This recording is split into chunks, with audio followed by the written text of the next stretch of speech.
Say much, but this is Stacey, and she did all the work. Just down here. Downstairs. Thank you for coming, and thank you for Groveport Contemporary for having me be kind of part of their opening. After this, they will have some talkie talks up there as well, so please go and see that as well. My name is Stacey Holloway. I'm from Indiana originally, but I moved here to teach at UAB 13 or 14 years ago now. So I usually make artwork kind of about the situations in the communities that I'm involved in. And so when I first moved here, I was making a lot of work about kind of acclimating to a new environment as somebody from the north and moving into the south. I didn't think I was going to get culture shocked when I moved here, but I definitely did. But now it's become like this, I've spent a long time building this lovely community, meeting other artists, and I really feel like I have like this really grounded, wonderful family down here in the south. So I'm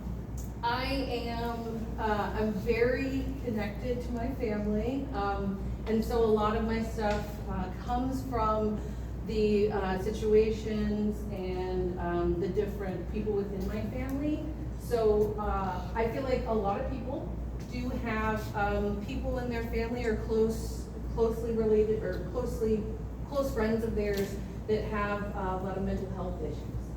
So I have an aunt. She was schizophrenic. My sister's bipolar, and then later diagnosed with multiple personality disorders.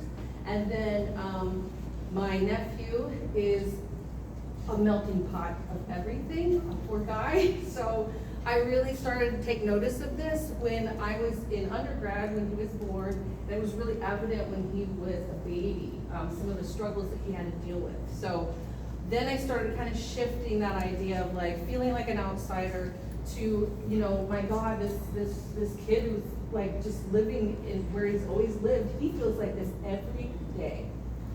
So a lot of this stuff that I have in the show in there, the Darkest Hour, is about like I use animals that are melanistic to kind of show how those that are surrounded or helping raise or take care of people with mental struggles are kind of doing all this stuff to kind of make them feel welcome, to make them feel like they're part of the family and make them feel comfortable. And so sometimes when I'll talk about the other perspective, I'll make them albinos, which are animals lacking melanin in their skin. And so I feel like a lot of that is things where I feel like we've all felt that at some point. It's just in some people it's more exaggerated. So this is all the new body of work called It Takes a Village. So I often use puns and idioms to talk about just like how we all feel or how certain people feel within different societies. And so we have things like the matchbook porcupines. I had one that I started. I was trying to make a half burnt, half not burnt one, and I accidentally started the whole thing on fire. But he sold because I was gonna try and do like 3, and then like everybody loved him, and I was like, that is crazy, But kind of taking things from the house and putting them with animals to kind of represent how sometimes we can feel mental health issues or not. Like we all have anxieties and stressors and stuff like that. So there's kind of this like short fuse kind of personality that I don't think it's just one person that can be like that. I think these are all things that we all feel, and sometimes people feel them more intensely than others. So I had this idea of like these matches, and I always wanted to use matches, taking ideas from artists like Clive Murphy. So thinking about that, and then I kind of work them into animals that have certain characteristics or things that we kind of find use those animals as symbols for. So like porcupines are like really cute and cuddly, but then they can, you know, they gotta protect themselves. So they have these needles that come out to protect themselves. So I work a lot with foam, and a lot of my bigger things are foam, and then a epoxy clay. So I'm working with clay, it's just I don't have the stresses of putting it in a kiln and having it break or explode. So it hardens on its own after like 16 hours. So, yeah, and I also do cast porcelain, but really mixed media, I just kind of have that idea of like use whatever is available. Anything and everything can be a material that you use. So then I have, how am I doing on time? Okay. Items like the sea lion here, and then if you go over here, there's the coyote. That's kind of a newer version of this, where there's always like this thing that's kind of dangling that is like this animal's desire. So I think of that as what people think is the norm and what you should want, but it might be, but it's somebody else's desire, but you feel like you need to want that too because everybody else does. So it's kind of like how we feed off of each other in these different communities. I think Sarah wants me to go over here. Or do you want to take some questions? Yeah. Does anybody have a question? Okay. I have a question. Yeah. When you say foam, is it molded foam? Are you carving it? What? So it depends on what I'm doing. So like the bigger animals, the sea lion and the bison over there, I use polystyrene foam, which is the white foam with the bigger balls in it. And so I'll carve that down. And then sometimes, every time I get a grant, I buy taxidermy foam bodies that I chop up and can put in different positions. And I can do the clay on top of that, because you know, they don't really have a lot of detail in them. So you really have to build up the fur and the muscle tones and stuff like that. And then sometimes some of the animals that I have, I'll build them out of foam and put plasticine and do textures with the plasticine, then take a rubber mold off of them. And then once I have the mold, I'll pour plastic into it, and I do like a swash mold. And I'll do that a couple times, and then I pour expanding foam into the mold. So it's got a hard shell, but it's really lightweight inside. Yeah. How long does that process take? Oh, everything is not fast, I will say that. But I have severe ADHD, which means I work on at least probably 7 to 10 different pieces all at once. You can ask my lovely husband. In the summer times, I work on about 6 different rooms all at once and renovating the house, which drives him nuts, but he gets a lovely home out of it, so. But yeah, so, because everything takes, you know, that's got to dry overnight, that's got to dry overnight, so work on this, work on this, work on this, and then usually if I'm waiting for everything to dry and I still have that studio energy, I'm going to start something new. So I think I used to say, you know, on Facebook you have a relationship status. I used to say, I wish there was a button that was, I'm an artist and I'm in the studio and it's complicated. So, because then you start it and then I instantly become absolutely obsessed with whatever I'm doing. But actually when I'm done with it, it is gone. I'm like, what's next? You know, just like, yep, that's lovely, great. Pictures taken, put it on the website.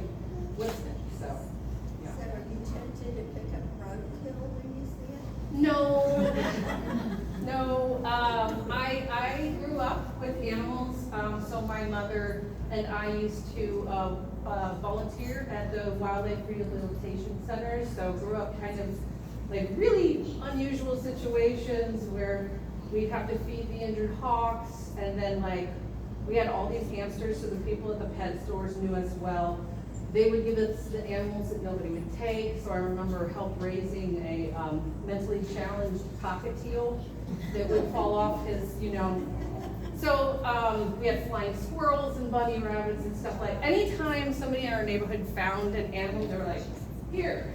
And so that was our duty. When you get home from school, you know, mix up formula and feed the flying squirrel. And I go, okay. So, I just feel a strong love for animals. My sister, she, you know, she has some mental issues, but, you know, not great with people, but my gosh, she finds the best animals. She has like the best dogs, the best cats. Like she had a bunny named Hemi that looked like he was in a punk rock band. And he was cool, he just hopped around and the Rottweiler would like follow him around but not eat him, you know? And it's just like, it's amazing. She has such an intent, like, and she's really good to them, but she's not great with people, you know? But yeah, that's all right. Just be nice to the animals. So no, I'm not, I use taxidermy supplies, but never any real, you know, sometimes I will use fur, but I think the last time I used fur was when I was living in Indiana, and I got it off of a, I would go to the Renaissance Fair there, Feast of the Hunter's Moon, that's what it was called. And I would get it from Big Bear, who was an indigenous man that would kill, eat all the parts himself. And so I'd buy the rabbit pelts that had the hole right in the middle for really cheap, because they were like $5, because technically the pelt is not, you know, good if it has a hole in the middle. So, but never really animals. Makes me sad when I see them. Sorry, I talk a lot. Any other questions? Well, I kind of do. Yeah. I was just wondering about time management and how you go about, like, do you have a set date or goal in mind for a show, and how do you keep up with your, you know, like you said, you have 6 or 7 things going at once, and, you know, sometimes I get lost in my, you know. time. Yeah, I mean, basically, every show I have, the pieces that I already have done, they're backup pieces for if I don't get everything done, which I absolutely will not, because I could plan a huge show and have like a month, and I'll be like, I'm gonna get all of it done, and then, you know, Franklin will be like, have you eaten today, you know? No. But, you know, so I think it's, and my brain works so much faster than I can actually work too, and so I'll try, and I was just telling Sarah in the car today, I'll get to a point and I'll be like, there's no way I'm gonna finish this for the show. So then I put it aside, and then it's gonna be like the first thing I work on for the next show. So, yeah, shoot for the moon, and what's that saying? Shoot for the moon, and what? Reach for stars. And land among the stars, yeah. Thanks. Thank you. Yeah, thank you. Thank you, guys. Thank you so much. Yeah. And so,